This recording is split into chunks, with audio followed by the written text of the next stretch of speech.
Hey, Hey, we are here. We are here. We are here. I can see that right there because the little green men are moving. well, that's exciting. Little green men, are they from Mars or Jupiter No, or? they are where they are supposed to be. Okay, Oh, good. we are very excited today. Happy holidays, and for those who are into the world that has what we call Orthodox belief system, I've been corrected more than once. It said Merry Christmas. Merry Has it happened Christmas. to you before? Not recently. Okay, but it has happened to me today, this holiday season, as they call it. Well, anyway, welcome to Taking the Yeah. Journey show. And we are happy to be here with you. Mm-hmm. Yes, we've got an exciting show tonight. Yeah, we do. Yes, we've got one of our past favorite um, co-hosts back with us tonight, Mm-hmm. and we're looking forward to that. Yeah, it's been a little while since we've seen a Mr. Whip Van Winkle. We kind of figure he's probably again been asleep someplace. No one ever knows where he goes to sleep, by the way. All we know when he wakes up, he pretty much knows what was going on, and we don't know how he does that too. But it's all done legally, at least from that end. So we're happy about that. You want to tell everybody what the show is about for those who are tuning in the first time to Taking the Journey, so they know a little bit what we're all about. Sure, what I will do in order to make that happen is I will read our belief statement. All right. And it goes something like this: We are going to relate. It doesn't matter what your mother says, father, sister, brother, children, or even what Jesus says. We are going to relate. We get the idea that we can be friends, but we can't be lovers, or we can be lovers, but we can't be friends. And therefore, we decide to marry our lovers and not our friends. I wonder why. At taking the journey together, however, we feel the need to relate in a balanced way. By balanced, we mean that since we believe that our best friend can be our best lover, we mean that taking the friendship and sharing on one side and the lover and sexual compatibility on the other side, and then we work them together and we create a thriving relationship, or what we call healthy relationships. So start with your friendship Mm-hmm. and don't rush it. Now, now, for all those who are watching us for the first time too, I had to delete the link on our group that we have on Facebook because the group, excuse me, the link that I gave you the first time is a link to the show from last week. So just stay tuned. You got to get off this link and get on the new link. Which I just put out there because I had to delete the other link. So please come back and go from there on the Facebook group. I'm sorry about that. Russian, and I forgot all about that. Wasn't thinking. It happens. Exactly. So, Yes. were we ready for the holiday? What have you been involved with for the holiday, especially when it comes to making sure your health, your food, with health, and your looks, and how's that been doing? Have you been concerned about it? Or are you more concerned about the customer presence, you know, all that holiday kind of other stuff? Is that what you've been mostly concerned about? I have really not been worried or concerned about me and my health right now, which is probably one of those things that should not be. I have been more concerned about finishing out the semester and getting grades and things like that in. Mm-hmm. The whole work grind and the presence and all that we do for community service and getting them uh, wrapped and sorted and all of that. That's where my focus have been, and I've just been trying to really maintain and focus through this week. Mm-hmm. And with the forward thinking, which is something that we should not do, the forward thinking of just let me get to Monday. Yeah. Just let me get to Monday. This you're just talking Yeah. about this weekend. This for everybody else to know that we're doing a community give back in Richmond Hill at one of the many apartment complexes that have a lot of diverse people. We've been doing it for 6 years. And part of that, we're going to have a movie, very nice movie called Jingo Jango. We love that for Christmas time. Giving out some gifts and also hopefully doing some food. So we Yes. enjoy that as a way that we can give back. We want to give back a lot to them. Those, especially now, how they economies who have been on turn for food. So we're happy about Yes. it. I know the kids and stuff will be excited about, especially when they come with that Santa Claus and all that. Yes, and and it was really interesting or eye-opening, I guess you could say, when we were doing our gift donation drive last weekend. There were people who were coming up and saying, I know you're looking for gift donations, but for toy donations, but what do you do if you need a donation? And it wasn't just one or two people, it was quite a few people who were saying that. And one lady said, it's just hard. She said, it's not that I just want to get a handout, it's just really hard. Yeah, times are very, very tough.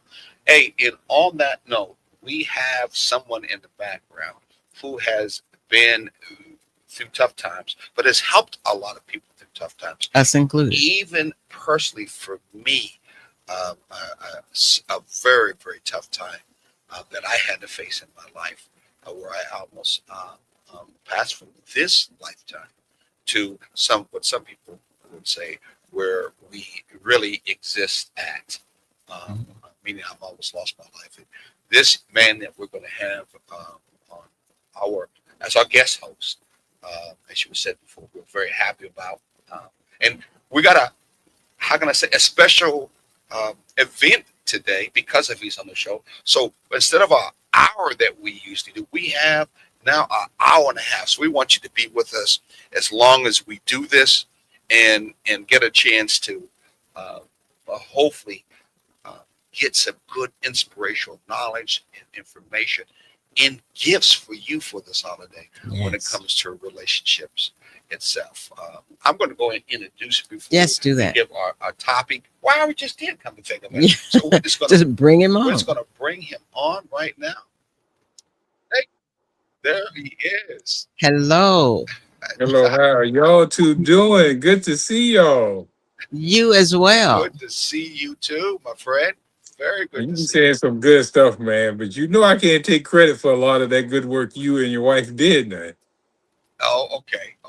If that's what you want to say, I can't stop you from saying that, bro. But it was your guidance that also helped. So you played a big part in what we did too. Without your guidance, we would have been floundering, and exactly, he would have been on pills that he didn't really need. Well, we definitely do the Let Alone program and try our best to get rid of a lot of the dogma of the medical society. That's our main battle, is to undo a bunch of uneducation, in other words.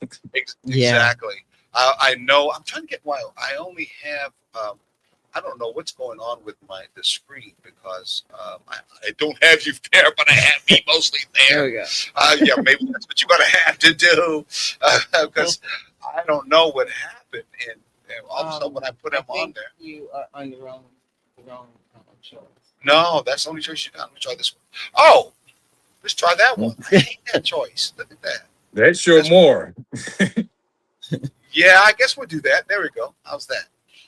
All right, now we're at least where we should be. On that note, yes, with the choices that we have, we are going to talk about choices that we're going to be doing this holiday, which I think is very important. That is going to make a connection with why we had Dr. Frazier here. That many times during this holiday, we as folks, our folks, we don't pay much attention to, and we keep it separate. And we don't think it affects us, especially when it comes to the relationship side, because that's what Taking Journey is all about: relationships, balanced, healthy relationships. Right. So our topic today, is called healing the body without losing the what? Relationship. Wow. I think a lot of people were probably thinking to themselves right now, how does healing the body have anything to do with what? Losing a relationship. Losing a relationship. It's like telling me to eat an orange without eating an apple. That's the way a lot of people are looking at it. Some people say, what does eating the orange have anything to do with my mate being nice to me or not anyway? Yeah. She should be nice to me whether I had an apple or not from that end. So our subtopic is... he's shaking his head already. Our subtopic is when one body is healing, the relationship is healing too. Yes. So we're tying this together. And that's one of the reasons why we put Dr. Frazier on, because it's very important for us to understand the physical part of how important it is in connection to our temple.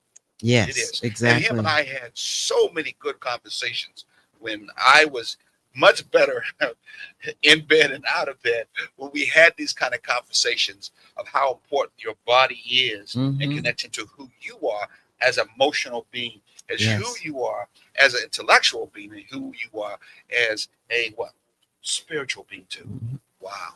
So what do you think about that as we just ready to get started, Dr. Frazier? Oh man, you said the crux of pretty much what we teach clients when we start, showing them about a transitional lifestyle, coming into, taking responsibility for their health. We mainly talk to the family when we come and start dealing with them, because the individual itself, we have them concentrating on healing themselves. And then Mm-hmm. we have to try to get with the family to create an environment where, first of all, the family is going to be strong enough to be able to deal with what that patient about to go through, because that patient about to go through something, as you know yourself. I went through it, and I kind of wish my wife could be up here today to tell what she went through while I was going through my health crisis, the amount of times I went through it in my life. We've had some times where maybe I'm sure I could have ran her out the door, or she maybe wanted to run out the door. If I put too much on her, even by the point of simply, I couldn't pay no bills. I couldn't bring no money into the house because, I'm on my sick bed and stuff, so that put a burden on her out of this world. I know you're going to talk more in it as we get into it, but Yeah. and then you're going to see how also I've seen it in in sicknesses and relationship where the relationship got better as they became healthier and getting over their health issues. So I've seen it on both ends. Way I've seen people break up, and I've seen people even get even closer and more spiritual in their life due to their transitional change. If that Wow. makes sense. No, that makes sense. So I want people right now to share, and you can see it's going to be a good topic. As you can see that we're doing more than an hour because we're going to really get into this. Definitely going to get into it. So I want you to share with your friends, share with your mate, share with maybe some young folks that you're dealing with when it comes to relationship, because they got so many situationships. They're not even dealing with relationships much at all. And they're probably many times not even thinking about their physical body has anything to do Mhm. with how the relationship is even Yes. operating, because we're just doing situationships anyway. So it's a short period of time that we're together. Forget what any kind of food that I'm eating in the first place. Mhm. How can Taco Bell do anything to me? Yeah, and this is one of those times it just came to me. This is one of those times when it wouldn't hurt to bring your children in to sit down and listen to this Yes. conversation too, because if one of the parents gets sick because they're not taking care of themselves, the children are going to be affected by that too. Exactly. So this should be a um family experience where everybody is looking at healing the body. I know And some individuals who couldn't go to college, or couldn't go to work because they had to actually sit around and help their family members out. Mm. Became, bedridden, all because they just wouldn't give up their lifestyle habits, simply not giving up Dairy Queen and the ice cream or the cookie, their favorite cookies, or, Yeah. and the child had to give up their life, or, it destroyed their, movements in such a way they had to come there and put their life on hold to take care of this loved one that they have there. Yeah, yeah, exactly. So, I have a student. we're big. Hold on, figure. Okay. So we're going to still do episodes. Yeah. Okay, we're doing episodes. So Segments. episodes are going to segments. Segments. I like to call them episodes, but anyway, ours are going to be a lot more than we usually do, just because of the fact that we Mhm. had 90 minutes more. So we'll still be moving through that because we have so many things to talk about. Yes. But I want you to, in turn, go along with us, knowing that even though we're come up with some problems that have to do with this, we're going to definitely make sure we get some solutions, which is why Dr. Frazier is here. So this episode is not just about health; it's about unhealed stress. Mhm. It's about trauma. It's about emotional weight moving into the body and then moving into the relationship. Yes. And I think that's just important for us to understand that your problems that you have in your body, they also will move into your relationships. Yes. They are not at all separate. They're one and connected to one another. Especially if you're trying to hide it. If you're trying to keep on that, that red cape of super person, that it's definitely going to affect your relationship then. It is. So let's start right into this, Sharon, and because since we want to talk about the body and telling about the truth about it, you usually are our teacher because you're an English teacher here at Mhm. Richmond Hill. And you do a very good job teaching university class that you do, and people love that class. I think she's one of the most sensitive, intelligent, and inspirational teacher when it comes to teaching diversity. No one else that I know is doing that, especially in Georgia. Really, if you need that kind of information, she can help you out. But that's another story. Why don't you give us some key teaching things that we start with, like we usually do? Okay.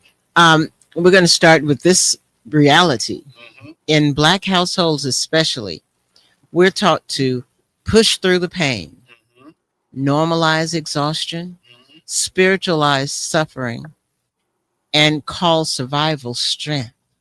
Wow, let's stop right there. Because Sharon and I kind of talked about this when we were in the car. And Dr. Frazier, we want you to chime in because we're now not targeting, but we are focusing on people that look like us and people who are us. And we know you've had that experience a lot too. And Sharon and I were talking while we were in the car, and we were saying that these very issues that are in our community, our Black community, that many times what you hear is usually targeted for our African American women. Yeah. What do you think about that? Well, that's true. When we have to go and look at the individual lifestyle to identify what's causing their sickness. Like if I go into the Black community, like how you're saying, I see someone suffering with diabetes. Well, there's something that's peculiar to, the Black community that most of us end up with diabetes. Our eating habits, our diet. I go into, I'm just using this. But if we go into a Jewish community, we wonder why a lot of them, don't have hair right there in that one area, but all them we heads right there that suppress their ability to have hair in that area or interferes with it. So their habits are peculiar to their race or their culture or what have you. And so we can see that these cultures and these lifestyles is what's producing the very sickness that we have. So when we draw into our Black community, we can see that yes, there's going to be certain peculiar habits that produce peculiar diseases that are because of those peculiar habits, in other words. Exactly. Sure. One or two, when you and I were talking with Jonathan today, that has a lot to do with our ancestral background and in turn even your background.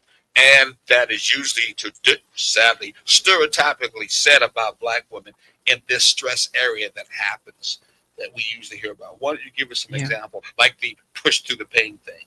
Oh yeah. It's, you never talk about the pain you have because there's always something else that needs to be done. And as I was saying, my mother used to work 6 days a week. She was a PTA person, room mother at school when my sister and I were in elementary school, working 6 days, riding the bus to and from work, doing the grocery shopping and all of this. And she would still find time to make us clothes every time something special was going on and get up and go to work the next morning. And what I didn't say, what we didn't get to in that conversation was this went on until one night her nose started bleeding and wouldn't stop.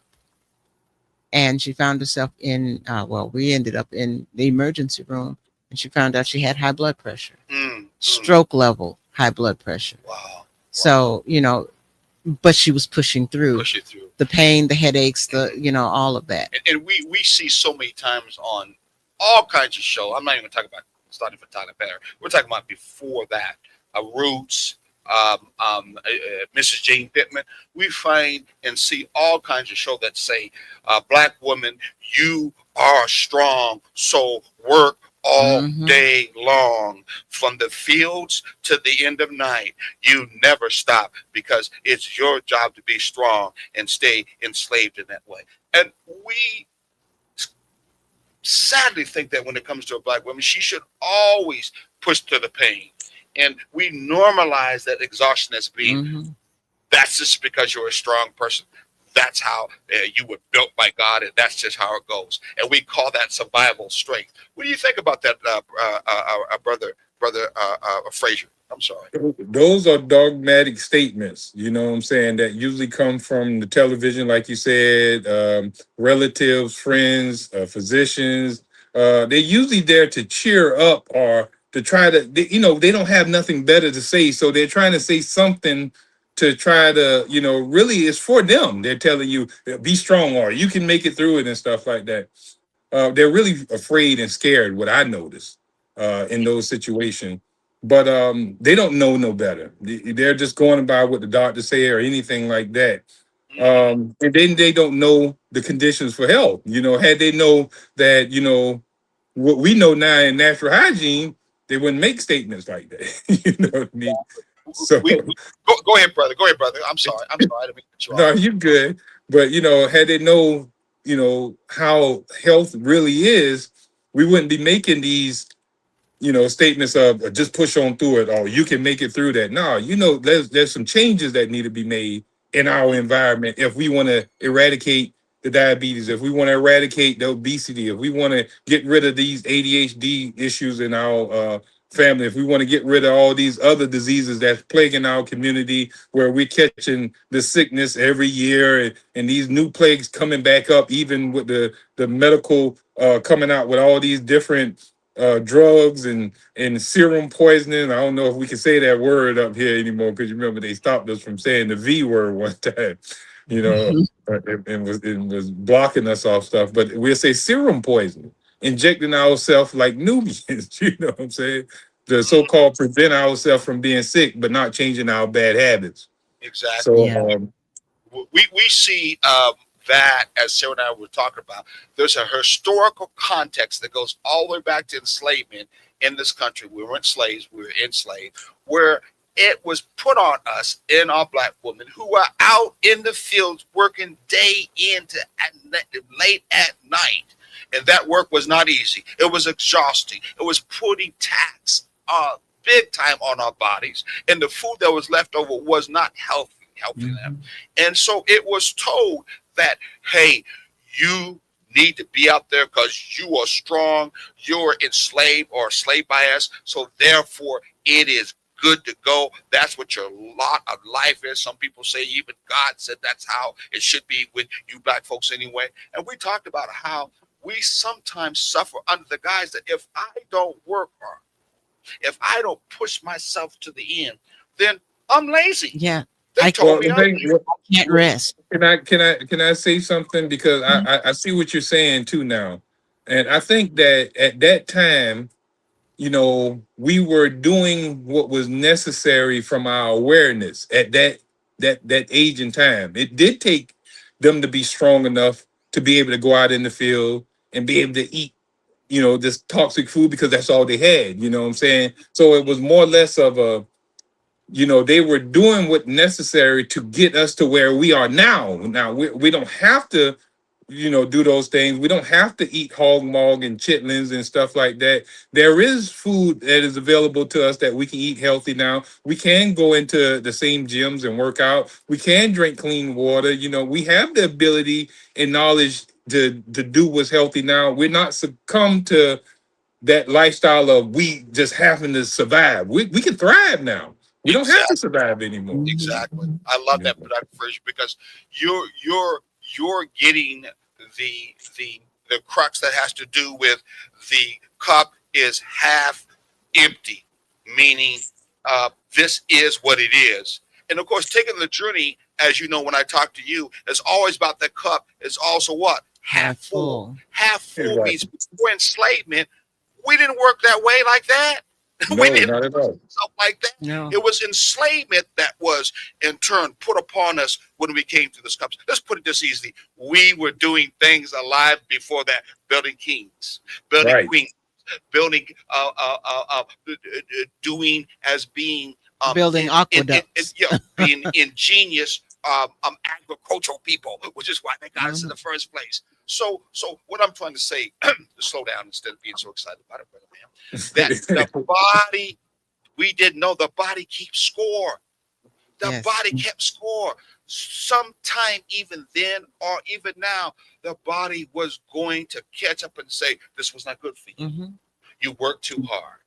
It is, as you said to me, my brother, it will catch up with you, and somehow, in some way, the body's going to do something to keep you from dying because you have did things that you thought was okay that really was not okay. That's what I'm referring to. So And if you remember, when we talk about nerve energy, this nerve energy is a whole bunch of energy flowing through our body. Mm-hmm. When we're young, like, when we're in our mother's womb, we're just sleeping and we're just radiating and building energy. It's like a cell, we just charging.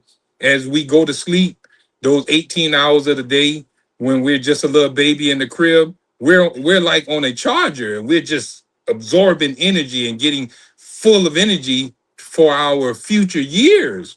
Now, when we get a little older and we start running around in the street, working, creating families and stuff like that now, and we're not sleeping nothing but 4 and 5 hours a night now because we're on the job, we're staying up, burning the midnight oil, partying, cutting the rug and stuff like that. So we're steady burning the energy.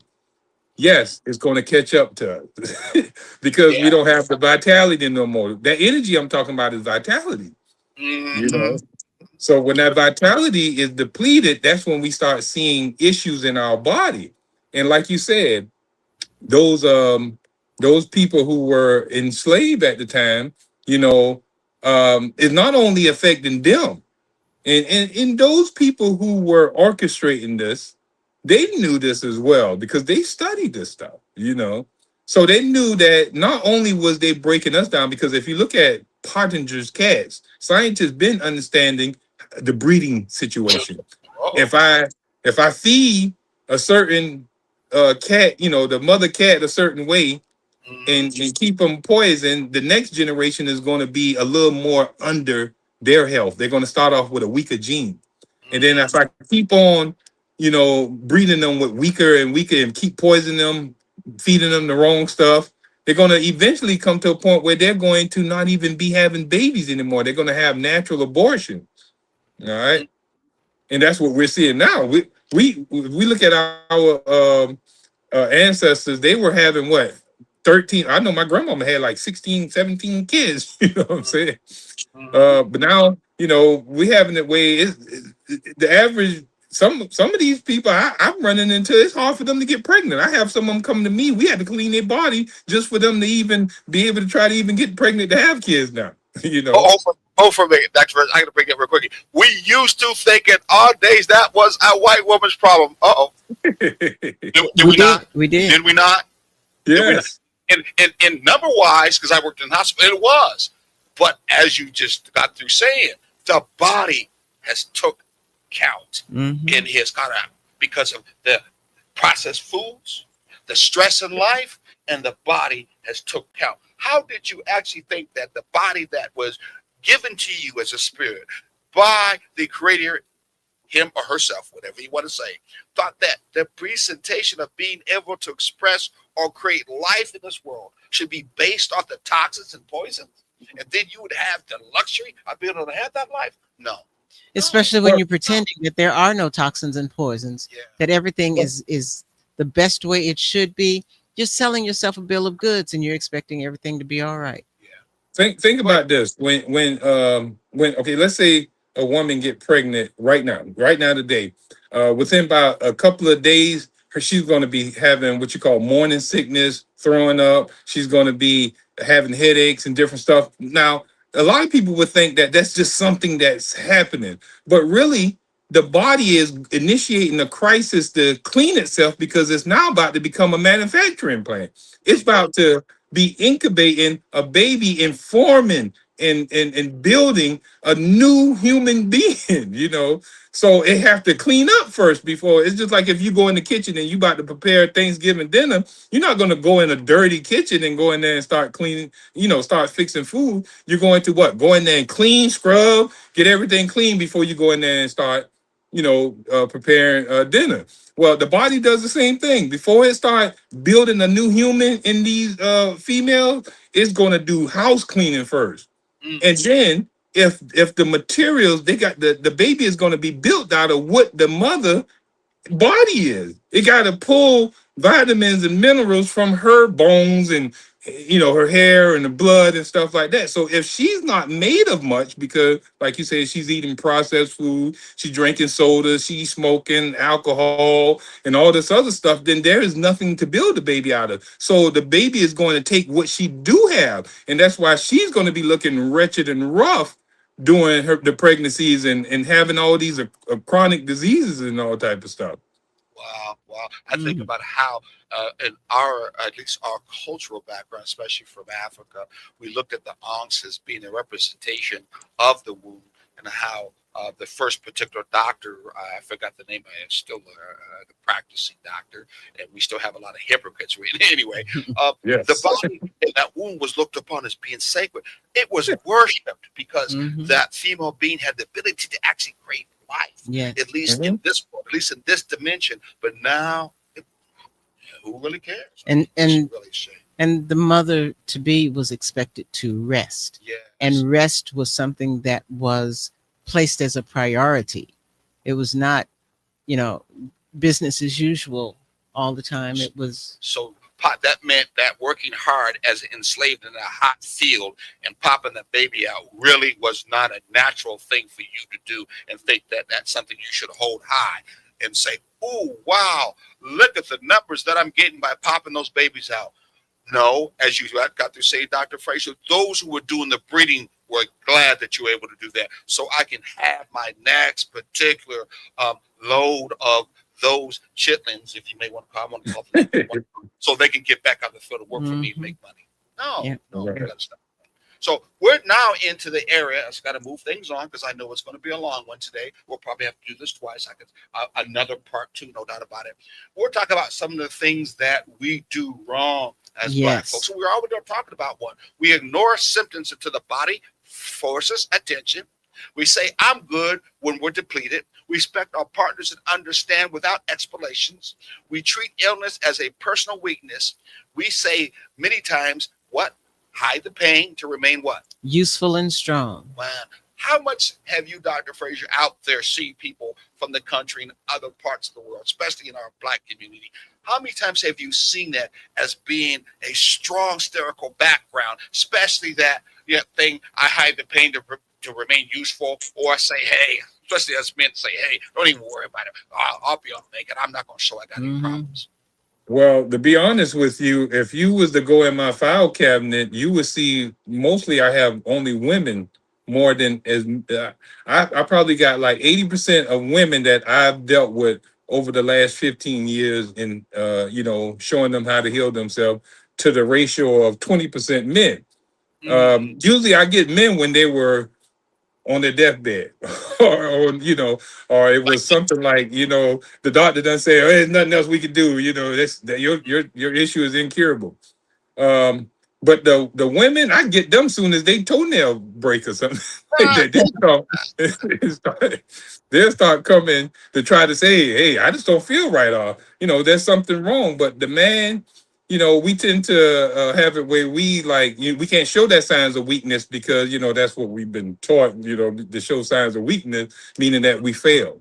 You know, we're failing, or we're thinking that, you know, we're about to die and all this type of stuff. So we tend to wait till the last conceivable moment for us to really try to make something happen. And most times we done did too much damage at that time, or it done got too far to the point where we're too scared to even take a natural route. You know what I'm saying? The pain is so unbearable that we need drugs to the quiet the pain now. Because if we would have did something when we first, when it was bearable, we could have did something, and it could have changed, and we could have, reversed this thing.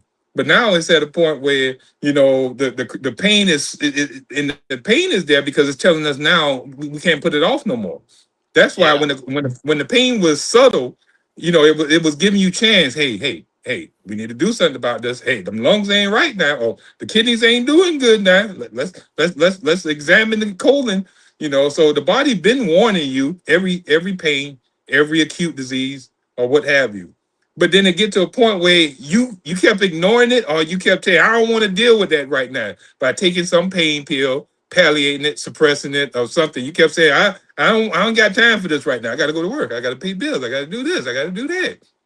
So that's when the body said, I've had enough. And the body just set up. You know how a few minutes ago when all that alarm been on and just did? Well, that's just what the body go do. And we don't know why it's on. Everything, just nothing's going on, but here, this alarm's just going off. But in the body, there is a problem. And the body just say, no longer are you going to take out the battery. No, this alarm is just going to ring. You know what I'm saying? You can't take no Tylenol to silence this pain no more. You can't take nothing. We're just going to keep on going and make you sit down now. You got to sit down. This is a force healing now. You know what I mean? Yes. And it's sad that in our history, for Malcolm X is one of them thinking, and other great leaders that did a transitional change, of they had a higher elevation, they had an inspirational word come to them about changing life. It usually comes at a deathbed, or usually comes in prison, usually comes when you're forced to have that done. Real maintenance, where you're very sensitive to yourself and your body, especially Afro-American males. We just don't seem to practice the best things. But see, that's why you're listening to taking. But it's not just us though. Oh yeah. It's not just us. It's not just us, because like I said, I did go through it myself. You feel me? I went through it myself the same way. I was on my deathbed, and that's what made me learn what I know now too. But the same doctors that I learned from, all of them was on their deathbed. Yeah. And a lot of them was all kind of different cultures and backgrounds and stuff. So we know Dr. Frazier, of course, he is no respecter of a person in that area of healing. We know that about it. Yet through our taking the journey together, the balanced relationship, we're always want to make sure that we target people that look like us, because many times we are not getting the information and knowledge, because either we're still under the enslaved mindset, or we are being like today in this culture of America, give the perception that you don't even exist. Whatever you have as a problem doesn't exist. Whatever you have as a problem right now, don't even tell me, because I don't really care. So we care. We love you as much as we love ourselves, as much as we know that Dr. Frazier is very loving and wants to make sure that he shares his knowledge to all of us. But who's teaching it out there? Who's teaching it out there? A lot of them are listening to these white robes, that, the white education, you know what I'm saying? So when we come into the community, like right now, we're talking about this, but if you go to cut on the television, you got these people in these nice white coats and, got these big old education warehouses calling themselves universities, and they got these big old hospitals with so much elaborate, gadgetries in there and stuff like that. And these are the people that they're going to listen to when we're telling them, hey man, your processed food is what's causing your sickness. You sitting there eating Nabiscos and Little Debbie's and Frito-Lays and all this other stuff, you know what I mean? McDonald's every day, Burger King, nobody eating fruits and vegetables. They don't even know what an apple is. You talking about apple and oranges. They don't even know what that is no more. Or that's something to decorate the table for Christmas or something like that. you know. Only if it's So plastic. Yeah. So right. I gotta kind of move us on. This section is went way over, but it is what it is too. That's why I'm glad that we had this longer. And Julius, we really appreciate if you watch it that you allow us to, because we know that this was going to be longer. Mhm. We have to recognize that illness as a community, what? Communication. Not just failure. Yeah. That's what we're talking about. We have been told, we have been pushed, we have been beaten, we have been killed, we've given the perception that we're slaves, so therefore we're failures. No.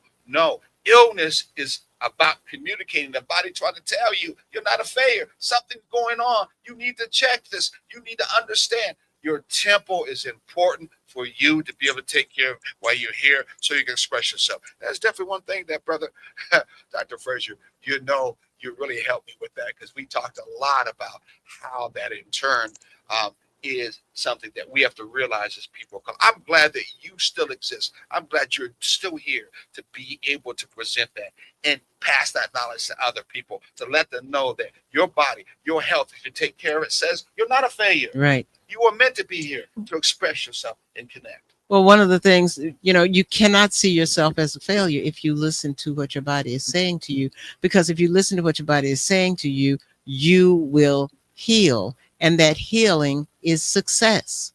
So it's a misnomer when you say, I'm feeling bad, everybody's going to see it as failure. No, the outcome is success. Exactly. One of the things we can start saying is, I'm not okay, but I'm what? Present. But I'm present. Mhm. So you pay attention to those symptoms. You pay attention to those signs. As brother said, we have to understand that healing changes rhythm, moods, and needs. That's one of the biggest things that sometimes we don't want to make a connection.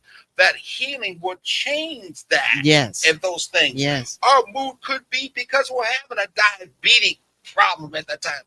Our rhythm changes because our heart palpitations, because of blood pressure, of stress, and what we eat, not getting enough sleep is causing that stress, and how we're talking in such a bad way and talking an uncomfortable way. Am I right, brother? I know these are some of the things that you present. I know you try not to get into it deeply because you don't want to get into people's business, but yet that's what needs to be paid. Just go ahead, my brother. I'm sorry. Oh no, we dig into their lifestyle now if there's necessary.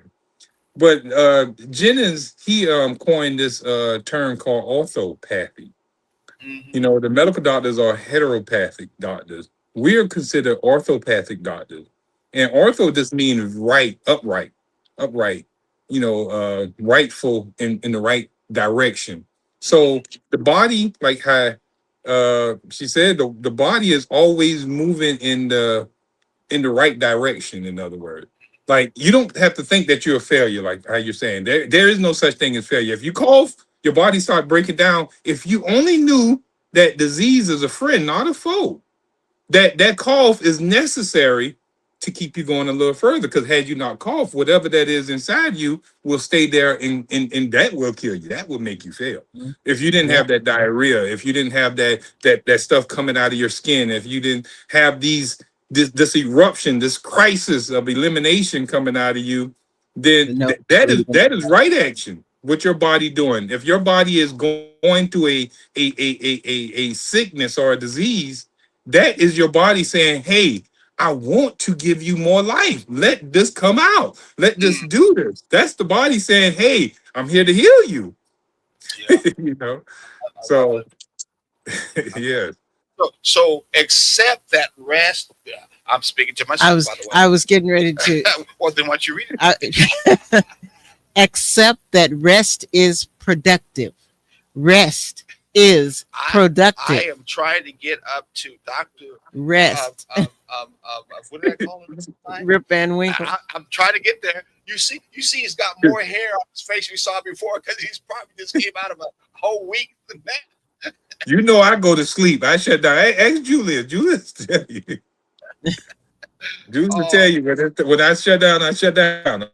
I go in there and sleep for sometimes a whole 48 hours and just shut down. You know, for 48 hours, just lay in the bed, don't do anything. You know, and just lay there. Or I just get up just to go to the bathroom now. You know, I go to the bathroom and maybe wash off or something like that if I'm really doing some type of detoxification or something like that. But for the main part, man, I might do a little something for another day and then go right back to sleep. Now the time I'm up, I'm probably going to be dealing with a couple of clients that I'm dealing with that's really going through something. I usually don't go into rest when I'm dealing with clients. If they're dealing with something that's really, needing me to be on point. But when I get finished with that, I'm gonna shut down for a little while because I gotta recuperate myself because sometimes I have to be up all time of night dealing with some clients, and walking them, getting them off this cliff and different things like that, educating them on what their body's doing because mainly we just don't understand what the body is doing. Had we understand this body when we see it as is throwing up or when it's having that pain and stuff like that. Most of us, we just don't know what that is, and that's why we run to the doctor and ask him, "Hey, what's going on with me, dog?" You know what I'm saying? Can you stop this or stuff like that? But if we knew that that was our body healing itself, then we'll just back up, go lay down, and let us do its job. It might take a couple of days before we start feeling at ease, but when we do, boy, we'll never have to go back to that again. But we go to the doctor, we take his pills. In a week, we got to go back and get more pills and more pills and more pills. And next thing you know, we got to go to another doctor because we done created another disease from taking the pill. Exactly. You know. You know what's shaped about it as he just was speaking. Sometimes, at least I remember my days, and some young brothers out there, they'll say, "Oh yeah, I do a lot of sleep. I do a lot of resting. I'm doing a lot of smoking. I'm doing a lot of drinking, doing nothing but watching TV, playing video games." That's what I call as being relaxing. That's what I call getting off the grid. No, it's not. No, it's not at all. That is what we're not even talking about. And I think we have to make a distinction in actually shutting things down and resting, then keeping from running the street with my girl, with my partner, and now I'm just at my house. Staying on your phone. Chilling, as we talked about. And we're not talking about that whatsoever. No. Because you're still using your body, your mind, using drugs putting within you. You are not really relaxing at all when it comes to your body wanting some time to be able to check on itself. So what I want to say that we got to move on is not name what's happening early, not after resentment sets in, right? Mm-hmm. Yes. We need to start speaking what's going on uncomfortable this early instead of now after when resentment sets in. Well, I should have said something. I should have said about the heart palpitation. I should have said something. Can I read something for you real quick before you move on from that? Now we're going to go to a break, but go ahead. It's a break. Okay. You show? Yeah, go ahead. All right. So here Dr. Shelton is saying rest is essential to the recuperation of vital force. This we have already learned. Now consider the condition of the convalescent patient. He was already greatly innervated, meaning fatigue. He was already tired. Mm-hmm. Else he would not have been toxic. He wouldn't have this toxic situation in his body and would not have become sick. He wouldn't even become sick if he wasn't tired. So the person who's tired, they're sick. The person who's sick, they're tired. He has just gone through a hard, trying struggle, which has left him much weaker than before. Rest must be enforced now in order to recuperate. That's the only thing you can recuperate your body is through rest. Yeah. When we get over on the other side, we'll talk a little bit more about it. But I think this is very good information. Mm-hmm. I think we're moving to a point where even through this holiday, we need to understand, especially through the holiday, how we feel, how we're in turn thinking, how our emotional is directly connected to how are we taking care of our body. Okay, so we'll take our, as they want to call it, a break, and we will be right back. We'll continue on. Okay, don't go anywhere.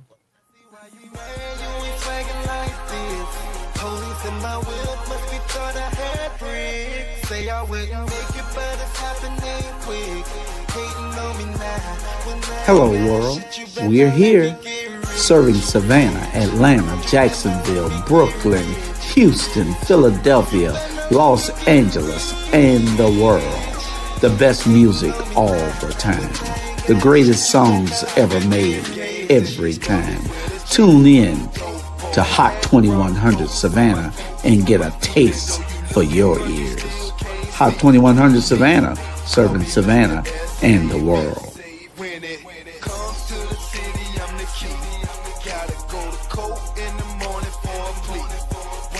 gotta pay to get, I hit that for free. And when I'm in the streets, yeah, I gotta tote that heat. It's hard for you to touch it, cause I stay up out of reach. Talking about ends dirty, I'ma make 'em meet. I've been down too long, I'd be damn if I don't eat. If you want someone to try, I'd be damn if it's me. I see why you mad, you ain't swaggin' like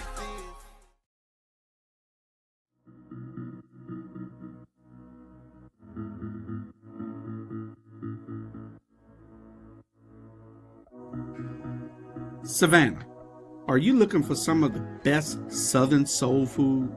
Then check out Kim's Cafe at 714 MLK Boulevard.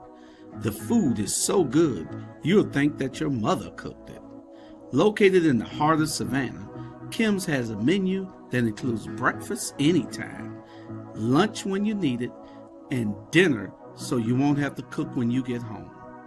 They also cater all types of events and can host your reserved event at the restaurant. Come see what everyone has been raving about. Great food, great atmosphere, and a great time. Kim's Cafe, 714 MLK Boulevard in beautiful downtown Savannah.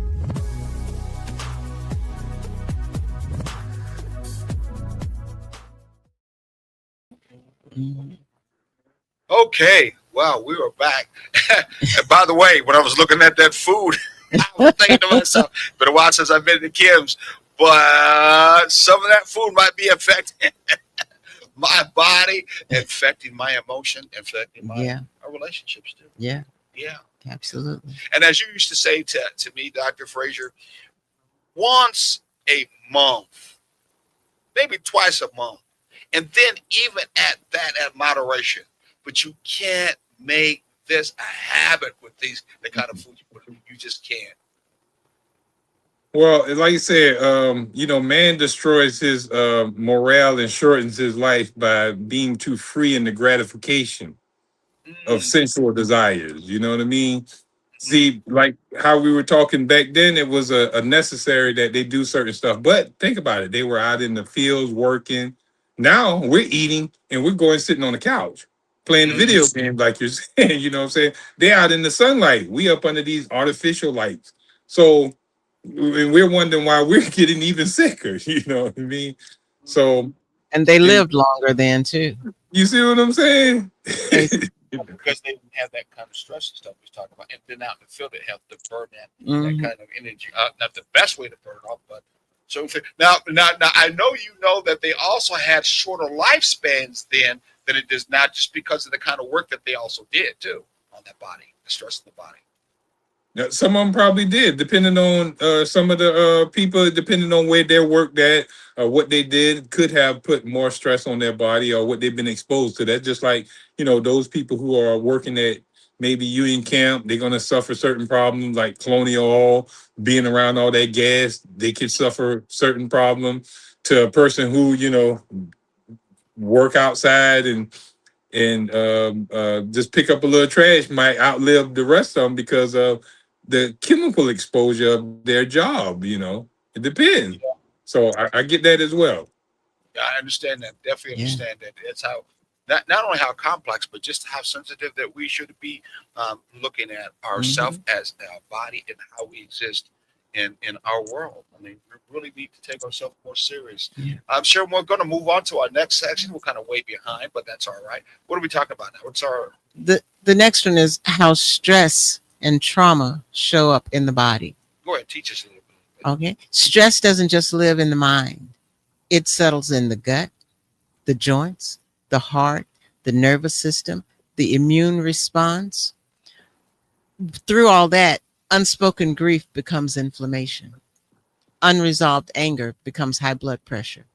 Long-term survival mode becomes chronic illness.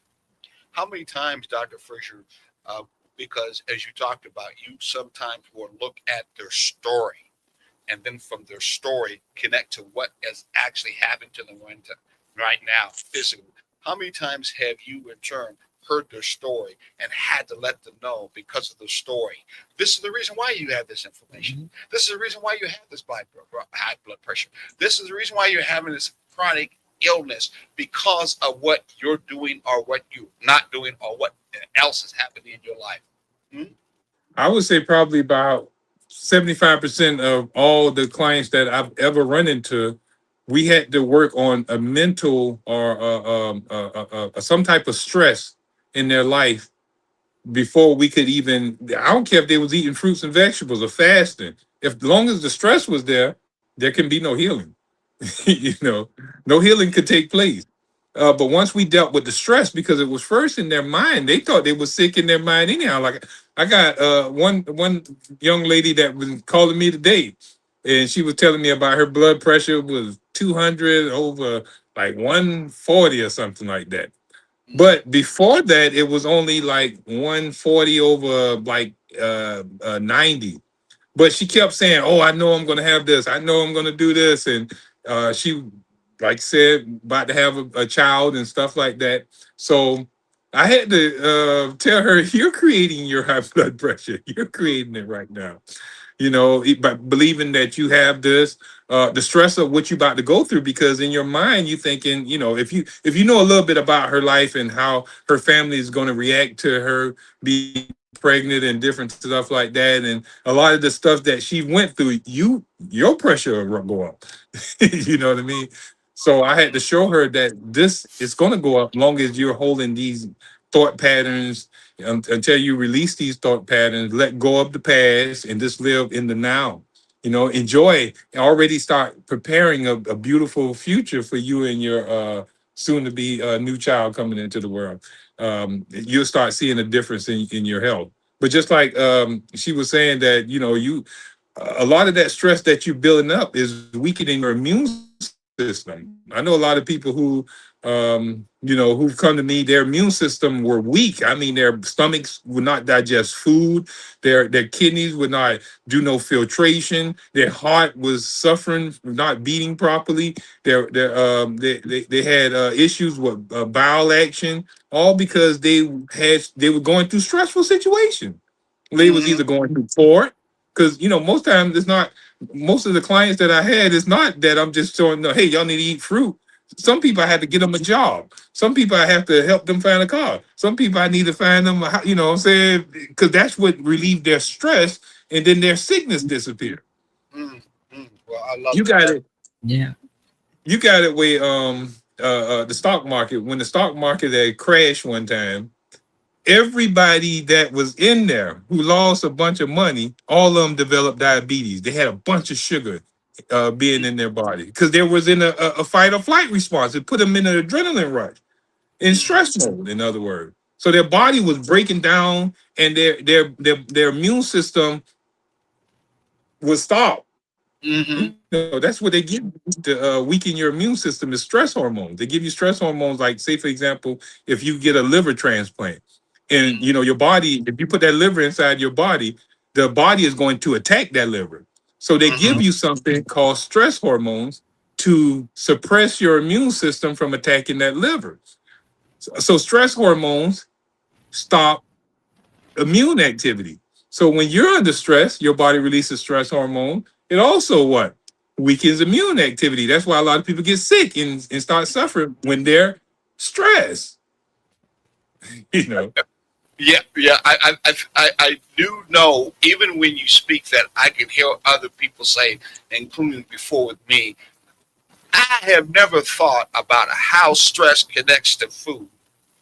Oh And I have man. never really connected how food is connected to stress, not knowing they have a symbiotic relationship.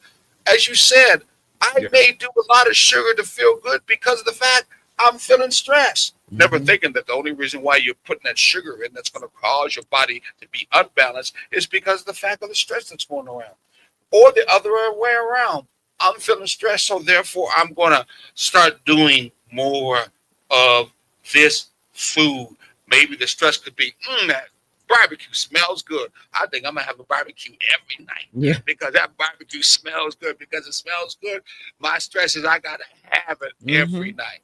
We find in our relationships that when one of our persons in a relationship starts to try to start getting ill, many times unbalance comes out, and the other particular person in the relationship might feel like they're shut out. Neglected. Neglected. They might think, you think you're better than me now, Mm-hmm. because now you're trying to move to get better. Yeah. Or they may even try to sabotage. Oh yeah. Yeah. That's definitely true too. Here's that barbecue. Remember, you've been liking barbecue, Mm-hmm. and bringing in every time you can think about it. Yes. I'm gonna Especially. tell you, Is that my wife know that the thing that used to be my thing was French fries. So when she want to eat bad, she'll bring home a thing of French fries too, where we can eat bad together. You know what I'm saying? So, that's something that she used to do. I say, "Yeah, don't bring no French fries back in the." You know. So I get what you're saying there as well. the neglected part also comes into it, Mm-hmm. where someone might feel neglected. We've Yeah. like, using your example, when you get mad, we've been eating fries all the time. All of a sudden, you want fries because Yeah. you're trying to get better, and they might feel, well, you're neglecting me. Mm-hmm. You're this was our connection. This Mm-hmm. is how we did our thing, and now you don't want to do that. Yeah. anymore. Yeah. You know, so that Or even exercise. Well, why do you want to exercise? Come sit down and watch TV with me. exactly. You know. Exactly. You don't So have to go to what's happening? She or he Mhm. don't want to do the change themselves. So misery loves company here. So they don't want to make that change, and they're looking at you changing. They're looking at you being healthy, and they in their ego say, "Oh man, look like I need to do this," but they can't see themselves doing it. So that's why they want to bring you back down where they don't have to look into a mirror. They keep seeing what they need to change by you changing and stuff like that. So that's where a lot of that comes from. You know what I mean? You keep putting the mirror. Your good doing is like a mirror you holding in front of their face. Look at what you're doing. You know what I'm saying? Mhm. You mirror man. on the wall. Why is it that you keep on messing up at all? Confusion, of course, is going to Mhm. happen when that's imbalanced, and then sexual rejection. Yeah. How is sexual rejection, Sherry, you think, gets involved with that? A lot of it, I would think, has to do with because you are trying to pull somebody else in, to something that is pleasurable for both of you. And if that other person said, well, maybe later, or, I'm not interested right now, or whatever, then that could be a red flag, or a let's get away from this. It's like, well, I'm eating right now and I'm eating healthy, but come on, let's It could be just as easy. I'm trying to help you out too. yes. With I'm fasting. Yeah. A part of my fast is I don't get involved with that particular activity. at the Yeah. time. Yeah. And because of that, that could file Mm. a Oh yeah. a rejection. Yeah. Well, you rejected me now. This is what we usually do, but now you on this fast, and what's going on here? And that's interesting you say that, because a lot of people think of fasting as only being in the kitchen. Mm-hmm. The fast only affects your stomach and what's in the kitchen. Exactly. But you can also have a lifestyle fast. Mhm. And a lifestyle fast quite frequently goes along with the food fast. That's that whole total cleansing.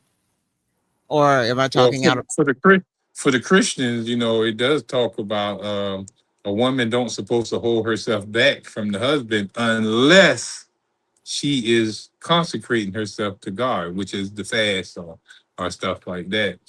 So it's just funny that y'all said, while we fasting, we may see it as a rejection, but in actuality, it's just a time where they're going through the cleansing. They're not trying to waste no energy or anything like that. So it's not a rejection.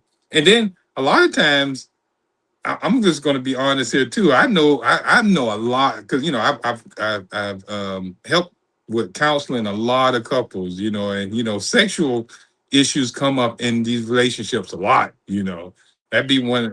If it's not finances, it's sexual. You know what I mean? That cause a lot of these relationships to go down some really rocky roads. And the thing of B is, like, especially when the health is bad. Let's say, for example, the male, he can't get an erection. You know what I'm saying? Or a healthy erection, or the erection don't last long enough where it can satisfy the other partner or something like that. So that almost seem make her think that, you know, she's not good enough, or she can't keep it up, or different things like that.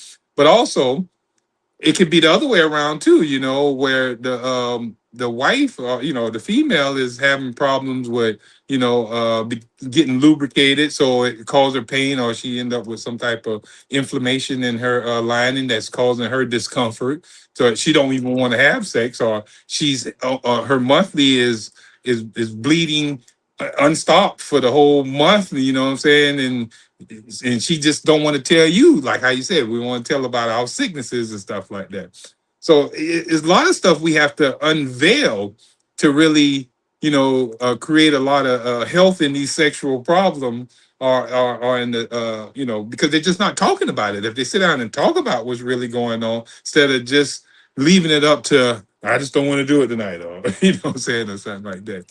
Or leave that other partner to say, okay, I'm going to go ahead and have that ice cream, Yeah. which is Yeah. I satisfy my stress because of what happened. Yes. So that emotional abandonment also, you know, is a very strong Hmm. base that's there. And with that emotional abandonment, then you understand stress has a door wide open in that relationship. So these are some things that we often do wrong. We assume our partner knows what's happening inside us. Wrong. We withdraw without explanation. We use sickness as a silence. We take frustration out of what? Out on the safest person. Usually your mate or your children.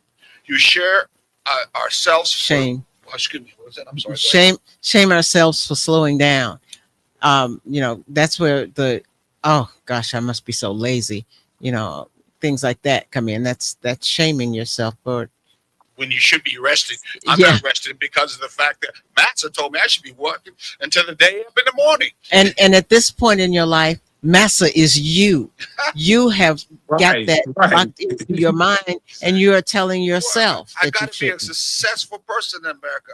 Being a successful person, Jamaican brothers and sisters, please don't get mad at me. I got to have at least a minimum 3 jobs. Yes, and the undertaker has a casket waiting for you. Yeah. Waiting. Yeah. Yeah. I got But to you do said that. a mouthful just then, though. Master is you. If they only knew that, that's a powerful statement. There. Yeah. I got to stay on my hustle. Come on. I got to get my bag. I don't know what you talk about. I got to stay on my hustle. Got to get my bag. That's just how it goes. What we should do instead, what's one of the things we should do? Share what's happening without dumping. What else? And sometimes you need to do that by saying, I just need you to listen. I don't need you to fix it. I just need you to understand. And use those types of bridge statements as you get ready to say that, so that you don't feel like you're dumping. So what you mean when you said dumping? Saying things like, you know, when you talk to somebody about how you're feeling, and they feel like you're just throwing your baggage on them. You're just making them have to deal with how you're feeling, because here we go again. You're sick again. Here we go again. You got stress again. Here we go again, hearing about your job. You know, that type of thing. Many times try, as they say, giving you the guilties, Or the the gift trip. or the pressures. You know, you distracting me from what I'm trying to do because we're talking about you again. Yeah. Explaining changes in energy, libido, and mood. What? And appetite. These are the things that we should do instead. Yeah. What are some other ones? Say this is temporary, not personal. Mm-hmm. Invite partnership instead of isolating. Oh my goodness. Allow vulnerability without self-judgment. Wow, we live so much in some of our relationships that say it's weak if I speak about my emotions. It's weak if I say anything to do with how I'm really feeling. I'm not going to say nothing. We got now our sisters, women out there doing the same thing. Men and brothers like, man, I wanted me a dude, but I could just get her in bed. I want to hear nothing from her anyway in the first place. Let alone if I'm a dude, I'm not going to say anything either at the same time, because someone's going to judge me as being weak. It's a vicious cycle. It is a very vicious cycle. It is. When healing strains the relationship. New segment. Yes. Got a new segment. We finally got to this segment. Oh, that segment is way behind, but we have such a good time talking. Like I said, when we go into 7:30, we usually go to 7 o'clock. What's this one all about? Uh, healing strains the relationship. Truth moment. Mm-hmm, Healing can feel like distance if communication isn't clear. Many Black couples were never shown how to love each other through illness, mm-hmm. adjust rules without resentment, remain emotionally connected during physical recovery. You are saying that there has been a history because of single parenthood in our relationships, in the images that we've seen through movies and our lifestyle many times, that this has happened.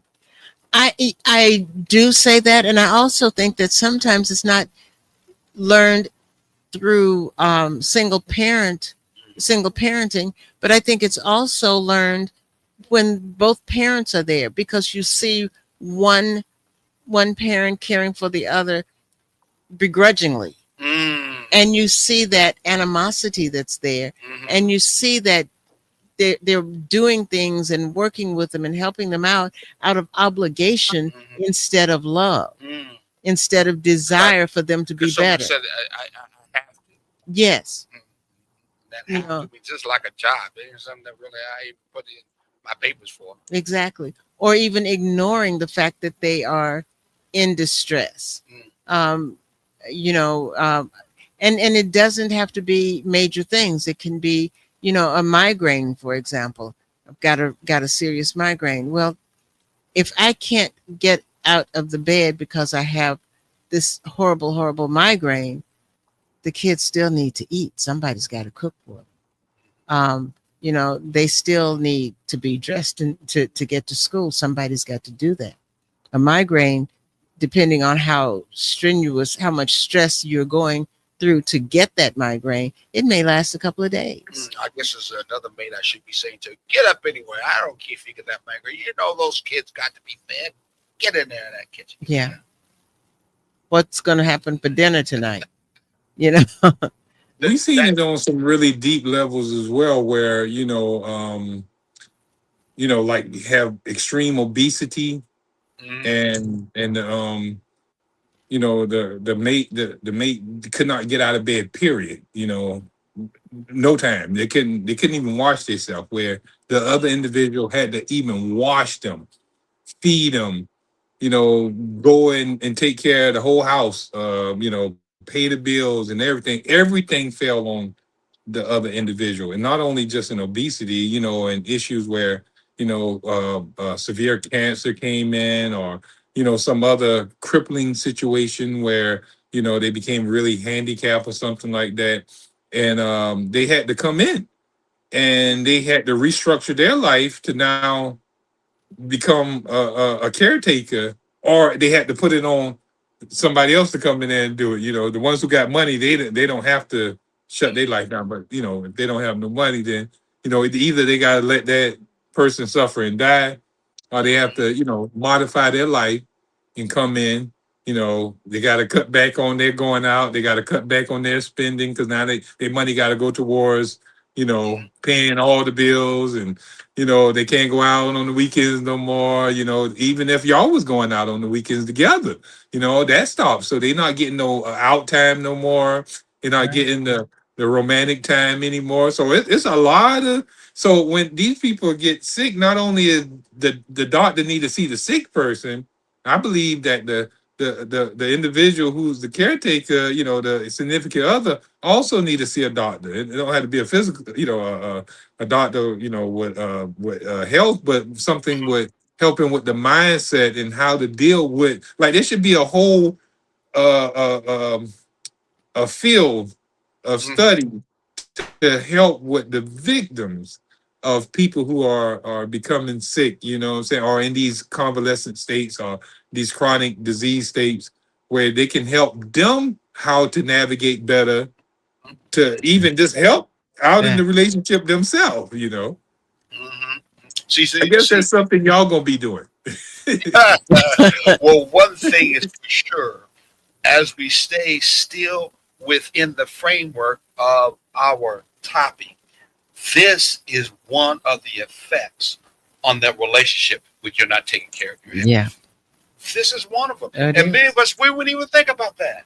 Yes. We think our health will be good forever. We don't have to have to worry. But Especially when we're in our yet it- 20s. Exactly. And yet it could end up being like that. It's sadly to say, my brother, the way these relationships are going, and I'm not going to be long with it, because I want to be a negative nanny, but whatever, Negro, that the relationships that are situationships right now, if that happens, you know they're going to kick them out the door. They're just going to leave. Yeah. They're not going to stay there. And our community is not picking up in that area from the churches Mm-hmm. to maybe in turn building through our finances, our monies from those who are like from our actors, from our sports people who have enough money to invest in those kind of homes that will support family members who are in that situation Mm-hmm. because of that lack of knowledge of their health, so they can be taken care of in those times of that need Yes. that happens. Now we know that Georgia does have something for older people, and they will actually pay their family members. We'll give some information about that later on. That if a family member is in that situation, that condition, you can actually get paid taking care Mm-hmm. of your particular family member too. If that happens, Yeah. but we're not really, being prepared for all the catastrophe and money that's involved because we're not back on the maintenance end. Your health is important for your Yes. relationship. Yes. It is very important for your Now, that's relationship. something you said, though. I really do observe something from what you was just saying, because I look back at a lot of the people who I've had a opportunity to observe, and the younger they are, oh, they're not staying around, buddy, for no health crisis or anything like that. You might end up with a cold and see them kick rocks. You know what I mean? Mhm. But the older the couple are, more they've been together, and the more, family members they got around them and stuff like that. Now, those tend to, be able to stick around a little more, But those ones that don't have no, nothing, like no a bunch of children or anything like that, or the younger they are, or if something come up where they get in a car accident and they become crippled and can't use nothing under their shoulder or something like that, they gone. We just got the theory that the healthcare crisis is going on. We're not going to get too political, but in the healthcare crisis, which is still a fact within this arena, that our medical care, the care that we in turn got under another presidency, we know now that medical care is not going to get those special kinds of services. And so your medical cost is going to go up. Talking about adding more stress Mhm. and putting you probably in the hospital, or maybe not to a hospital. Where do you go then Yes. with that kind of stress? So I mean, that this is some real things from the standpoint the cup being half full is look at your health. Mhm. Take it seriously. Do what's Be necessary to proactive. keep you healthy. So Yes. we often keep old expectations doing new what? Limitations. Uh-huh. In other words, I'm the same, never the same. I'm never going to change. I've seen that so Yeah. much in my observation and some of our family members, my own family members, my friends' family members. We have this kind of idea that I'm the most mature, I'm the most wisest person. If I stay the same, always the same, and I'm never going to change. No, that's not wise. Mhm. Not at all. No. Not at all. We measure love by output instead of presence. Again, Yes. I'm going to never act like I need to slow down or rest because Mhm. my success is how much I do, Yeah. go, and I never pay attention to my presence. Mhm. I know that many of us have left our children in a lurch because we're too busy chasing the bag, and our children were looking for a presence to be there, to Exactly. be connected to them, and we won't even do that too. And guilt trip each other unintentionally. Or we give them a bunch of toys to be in place of our presence. Give Yeah. them Yes, the phone, or of course we already know the video games that are just like Mhm. unbelievably taking over all of that. We And I compare, think that's what they start thinking love is too. That's why a lot of them just want stuff now. In these relationships I've been running into, a lot of them, they're not getting anything because they don't know what love is. They don't know love is spending the time. They think love is getting stuff because that's how they were taught love, Mm. you know. Yeah, Yeah. yeah, exactly. And outside to the commercial world, it's actually presented that if you don't have material things, not only you're not loved, but of course, you are not a loving being if you Right. have those material things. What have you done for me lately? Oh, that too, even more. That is very, very, very sad. I can Yes. understand why the carrot out there that we see millionaires and billionaires are doing from this idea that it should be the trickle down. Nothing's trickling down. That carrot we keep on having held by them in front of us like a horse so we can continue to be that enslaved people that in life we have to chase something that quite frankly is giving us this unhealthy problems in our relationship. Is Mhm. all about them trying to stay in a pace where they don't have to work. They can claim that they don't have to have much stress by putting it back on us. Yes. We're working with a family right now who is definitely in a hotel trying to make themselves or move in such a way so they can get out of that trap. Mhm. They spend more money than some middle class people do who have homes and cars and notes. That's right. The poor pay more money just to be and stay poor than those who are rich. And these are people who are working regular jobs, full-time working jobs, poor. not talking about, well, I got a job that I work part-time, maybe today, next week I might not work at all. No, these people work 5 days a week, 8-hour jobs, overtime, sometimes do doubles, and they are in this situation where they're trying to make ends meet so they Talk can get about back on stress. their feet. Paying sometimes between $400 to $500 a month for transportation because of the car notes they can afford, and that's not even what they're being charged for the hotel they're staying. Hmm. How many of you think you could do that right now? And without a car, you have no Exactly. transportation. And they have children at the same Yeah. time in these small hotels. It's like a new prison that they're into at the Mhm. same time. Yes. With children who are young adults, and the stress level has got to be Mhm. high. They're going to, in the future, if not being dealt with as Yeah. it should, they're going to have so many health problems as it in turn cascades. Exactly. worse. And we don't think about the embarrassment that society puts out there that they have to deal with, Mhm. which is more stress, which is another level or layer of health issues that can be coming. So, what should we do, Sharon? What are some things we should do instead? We should redefine intimacy beyond performance. Wow. Not what I do, but more who I am. Yes. It's another one. Shift from doing to being together. Shift from doing to being I'm going to say together. something, and Sharon's going to love it because I sometimes get on her. Sometimes it's all right to have the Cialis moment. Yes, it is. And maybe Sharon needs to explain what is the Cialis moment. Oh, she's just showing. Where you just sit together and you maybe watch TV, you watch the sunset, Or read a book. you read a book, you write, Sit in nature, yes. and you don't really have to talk or be really doing anything, but it's just Right. the presence of each other, enjoying each Feeling other's that energy. closeness. Exactly. And that's the other thing. In the busy world that we have, we forget about the closeness. We pass by each other and forget to touch. We pass by each other and don't even acknowledge that we're in the same room, let alone the same house. Mhm. So, we got to kind of skirt back from that busyness for the sake of being busy, because sometimes it's not just what we're doing to be busy, it's in our minds. Exactly. Our minds won't slow down. So we should ask the question: what does support look like today? That's the thing. What we should ask. Mhm. And I want to ask you real quickly, Dr. Frazier, because we got 5 minutes left. What does support look like today? What should support look like today? Because we know you were doing that in your life. You saying supporting with an individual, is Help. that Yes.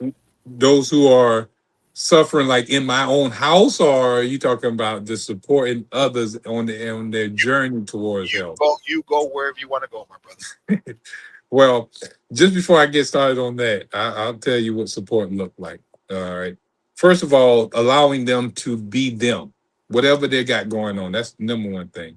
Allowing them to experience whatever they're going through and not judge what they're doing. That's their experience. If there is, even if I know, like, for example, I got some individuals in my family who, I can show them how to heal themselves pretty much. And I'm not boasting here, but pretty much from anything. That's what I was taught and trained to do. But some of them, I can't teach them that. They're my family members. You know what I mean? I used to play with them and do other stuff. We used to, run in the dirt together. So, taking information from me about a disease that the doctor is telling them they're going to die from in the next, 6 months. And I'm telling them, hey, man, all you got to do is go to sleep and, eat some fruits and vegetables or fast and go out into the sun and sunlight. That don't sound right. You know what I'm saying? So instead of just telling them that, I kind of support them by, even when they do want to go the medical route, I'll still go with them and I'll still have them eat lunch with me of fruits. Or I have them sitting outside with me unknowingly. They sitting outside getting fresh air and sunlight, all while they're taking their medication or, different stuff like that. So certain people that don't come to me for health, who I just lay the line down to, I'll support them in what they're doing. I'll just mingle then some natural hygiene into it. You know what I mean? If that makes sense. No, that does make sense. It does make sense. Hey, Kind of like putting the baby's medicine in the milk. Yeah. we're going to have to wrap this up too. I love for us to go longer. I think when we get back on again, which will probably be not next month, we'll probably have to repeat this probably next I week. thought we had 2 hours. What Julius done did to us, man? What Julius done did to us? I don't know. I this for 90 minutes, and we're 90 minutes now, but I don't know. He hasn't said anything really from that end. If you're ready to go further, we can go further. Well, I wanted to share something with you before we did get off. I wanted you, but we can sum this up in 1 minute though. But I don't know if you ever heard of the life event stress test by the Holmes and Raha social readjustment scale. No, of course not. When you get a chance, I want you to look that up. In the next session, we can use that to show exactly what you're talking about. I mean, everything that you're talking about this stress-related disease, there is a life event stress test that we give the clients when they come in. And it's built, that's what it's designed to do, to find out where their stress levels at and what's the likelihood of them to suffer a chronic disease due to their stress in the next year or the next 2 years or something like that. Wish you would have told me at the beginning. We could have put that information that ran at the bottom. So on that note, where can they get a hold of you? They can get in touch with me at savannahnaturalhealth@gmail.com, or they can call me at 912-272-8381. All right, that's number one. Number two, of course, we love doing our counseling, helping you out. You get all this information free, coaching. You get all this information free, as you heard today. It's a gift to us, also to you for this holiday. What's the best kind of gift that you can get? Is have health, not only mind, but body and soul. You can always get a hold of us at what number? 786-763-1324. You can see us there too at the same time as you're seeing up on your screen. Just let know that next Monday, on next Thursday, we won't be and live. The following Thursday. We'll probably be recording the following too because of the holiday. Will we even be back this year, or would it be next year? That you know what? Here live. This is the last one for this year. Yeah, because the next Thursday is on the 1st. Yes, we won't be doing it on the 1st, so you won't see us back until next year live. So all we can say is Happy Kwanzaa and Happy New Year and Merry Christmas, or whatever holiday you celebrate. Whatever holiday you serve. Make sure that you take care of your physical body and your mental self, because remember, It is your health that's connected to your relationship. They are one and another. They're a symbiotic relationship, and it's important for you to know. Stop separating it. Stop thinking that it's not important. So next time, hey, God bless. Ashe. Dr. Frazier, can you please tell? We're so glad to see that you were on my show. We'd like to talk to you a little bit after that, okay? Sound good. See how this works. Oh, it's me. I forgot to do it, didn't I? What am I supposed to do? Oh, there it is. It's been a long while. It is not. Why is it not doing that? What am I doing wrong?